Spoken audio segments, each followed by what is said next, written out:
Nikon may be very late to market with its pro and prosumer mirrorless cameras, but as far as I can tell from a few hours of shooting with the high-end Z7, Nikon's is very close to the bullseye on the first try.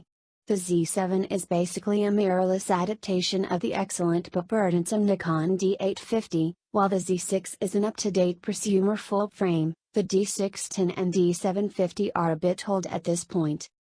However, despite the company's claim of mirrorless reinvented, it's a pretty conventional example of the category. Nikon should have gone with mirrorless refined. Because the refinements, from the pitch-perfect shutter to the wheel make it as big as we want grip, are what make it a pleasure to use. Nikon's strategy follows Sony's to a certain extent: two models, one expensive high-end, one more prosumer mid-range. They have identical bodies differentiated predominantly by the sensor.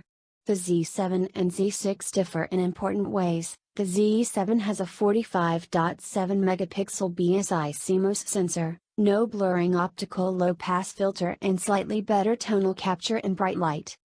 Meanwhile, the Z6 uses a 24.5 megapixel BSI CMOS with an OLPF and a slightly better tonality in dim light. The resolution difference also means the Z7 has slower continuous shooting performance. It's processing a lot more data.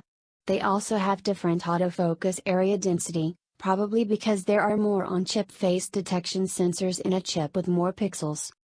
While the Z7 is the more interesting, the Z6 will probably be more popular. The price is much more approachable if you don't need the high resolution, and most people probably don't.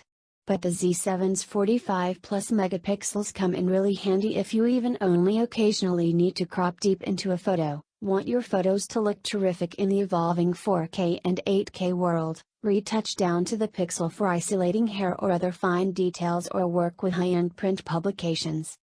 In addition to the cameras, Nikon launched the first 3 lenses for the Z mount in conjunction with a new S designation for its premium lens models.